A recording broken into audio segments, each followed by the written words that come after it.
at the wall, no free agent. Don't he want my love at all? Don't he want my love at all? Don't he want my love at all? He doesn't want my love at all.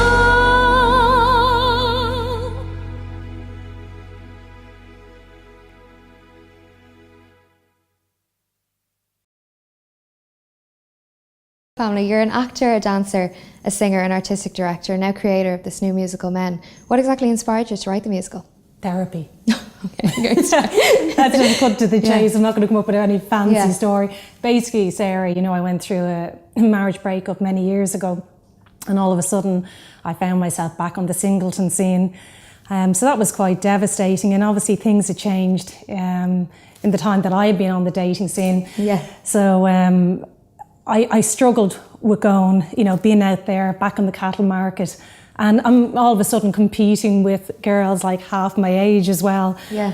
And I didn't get it, you know. Obviously, even when I started dating, weren't even any mobile phones, so that just shows you the last time I was on the scene. Exactly, showing my age. So I decided, because I was struggling, because, you know, you'd be looking at the phone and all of these guys now, friends with benefits and all, I wasn't used to that. And my self-esteem, I think, was really low then. So I decided to go to counselling. And I says, I think there's something wrong with me. I don't get it. I don't understand men's behaviour. You know, guys want to go out for me on a date and then they don't return my calls. So she said, Pamela, write your feelings down on paper. So I started writing down, and then I thought, I could start writing a book. Then I showed it to my friends, and they thought, actually it was my sister that just said, Pamela, that's dreadful. You don't even read chick flick books. Yeah. I love autobiographies and reading about people's, you know, life stories. Yeah. She says, why are you doing that? Your background is in musical theatre. You know, maybe pen a few songs. So I started doing that, and I let Linda, my sister, listen to these songs, and she said, no, that's you. Yeah. That's more you, Pamela. And then obviously then I start thinking of different scenes, funny stories that I shared with my friends on dates. And equally, I mean, the musical isn't just all about me. There's other people as well. But, you know, funny stories that I picked up along the way, and I start putting this into a script. And that's really how the musical evolved. Okay. And Pamela, have you always loved musical theatre, like you've always had a love for it? No, do you know what it was? It was my mum and dad. I just the most wonderful parents, Mary and Tommy, and they weren't into. Funny enough, I know we're Irish, but they weren't into Celtic music. Yeah. It wasn't glamorous enough for my mum. She loved the glitz and glamour of the Hollywood movies. Yeah. So my memory would have been sitting in front of the television on a Sunday afternoon, and we'd be looking at like Oklahoma, Calamity Jane, Singing in the Rain, and see these beautiful dance numbers with Doris Day, Gene Kelly, Danny Kaye, all these wonderful people that were involved in musicals. And I think it was the sets and the glamour of it all that Mum and Dad would have introduced me to that.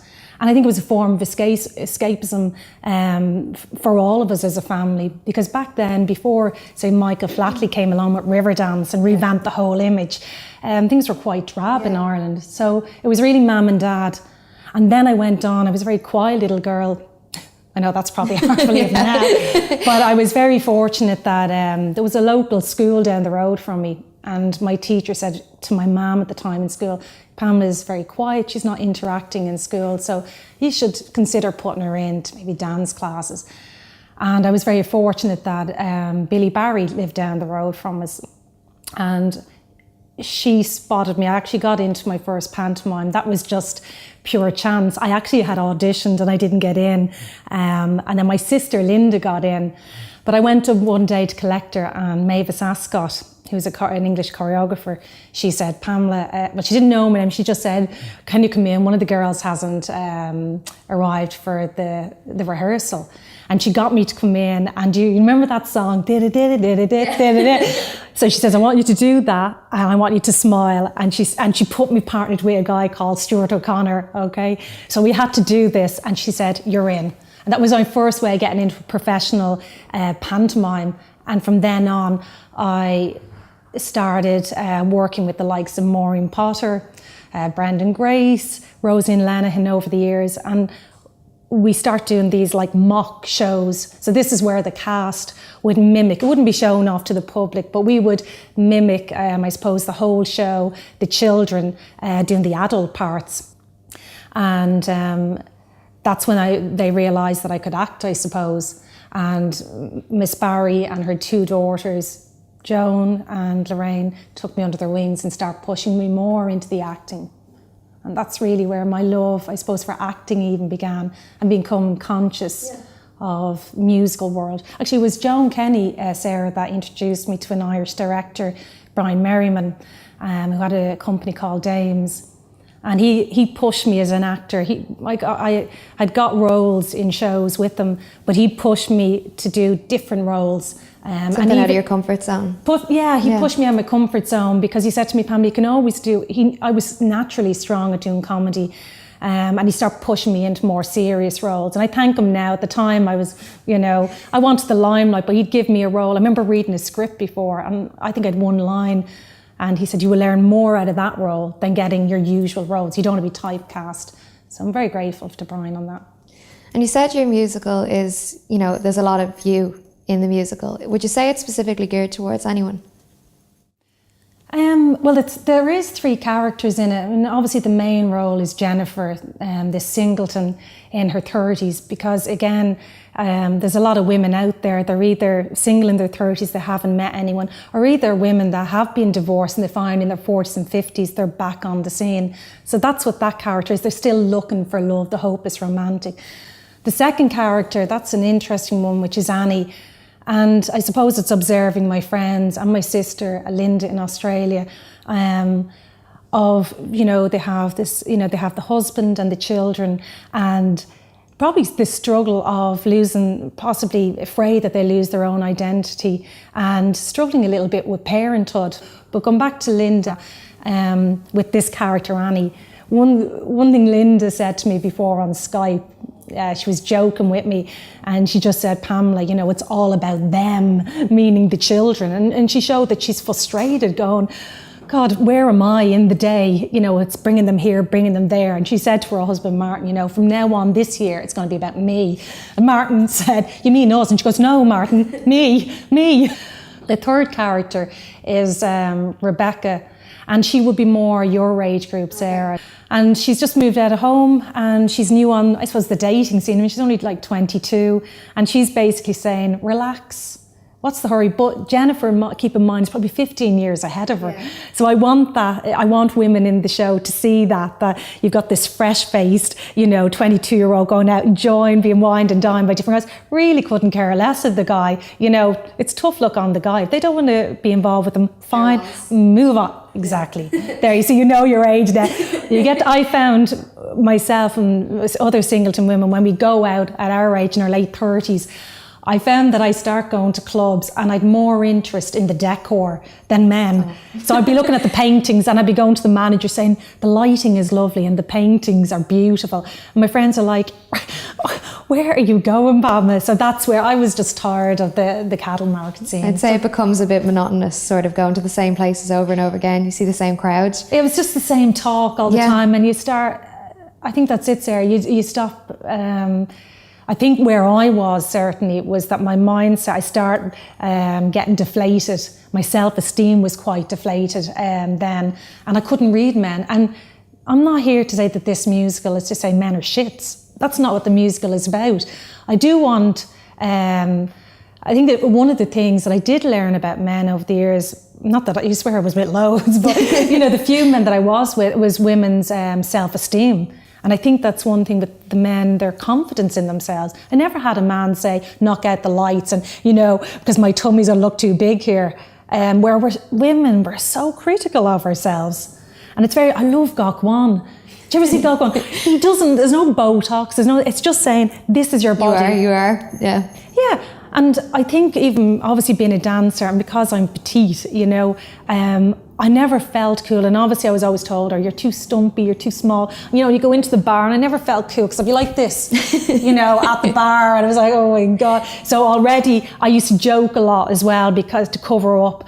And I would just say to women, maybe not to be so, we're very hard on ourselves. And I think said the likes of gach bháin or anything, even on the image. I love that he doesn't change, try and get you to have Botox and whatever. It's basically embracing your shape. And that's one thing that's very important with the casting in this show, that we see women of all different age groups. Like one of my friends, Anthony Kirwan, actually, he's gone on to the West End, and he's an amazing dancer. But he did say, when I went over to London last year, because now I'm living in the UK, he just said, Pamela, he went for an audition, but from here down, he was physically fit and he, danced rings around the others. But he did notice from here up that he was older. And he said that he didn't get the audition, even though he was as good as the others. And he felt like he was just pushed aside, part of the scrap heap, which is an awful shame. Even our singer, Alex Sharp, who is an amazing singer, as our audience will get to know. But even Alex struggles to get work for her age group. And I really want this musical is to show different age groups on the stage, different body types, so that we see ourselves up there going, yeah, we may be over 35, we may be up to 50 and 60, but we still have it. We can still dance, so it's to feel, it's to get rid of any age barriers or anything like that. And is there anyone in your life you have to thank for sort of pushing you and giving you the confidence to kind of go ahead and promote this musical? It is. I mean, it's funny, Sarah, because back in 2008, I started writing the musical. And actually this year, 2013, was year 5. I'd always said I'd give myself 5 years to go with it. And I have to say, there's more doors been closed in my face. I mean, you ring, you go to like the Andrew Lloyd Webber, Bill Kenwright, all the big boys out there. Of course, you can't get a look in because they want an agent or they want you to have a name, and I can't get past anybody. So that's been deflating. And obviously, I've gone around Europe trying to knock on doors, and they nearly want a name before they'll invest. But I was very fortunate. I said I did go to, 2 years ago, I went to Australia. I emigrated looking for love. And I said, right, I'll go over to my sister and her husband, who very kindly took me under their wings. And it was there that I was, Linda, again, has had a huge impact on this musical. She introduced me to an adventurer called Peter Bland. He was the first Aussie to go to the North and South Magnetic Pole against all odds, And I met him, and I ended up, funny enough, getting mentored by Peter. I invested in his mentoring program. And he asked me my top 3 goals, and he basically said he didn't bat an eyelid when I told him I want to stage a professional musical. My dream, ultimate dream, would, go to the West End, go to Broadway. He didn't go, here now, you're not thinking. Unlike the rest that shut the doors. So say it was refreshing to get that. Do you know, you're right. I did mention it in Ireland, and a man just said, Pamela, get your head out of the clouds there. He says, no. Another person said, try it in the local hall.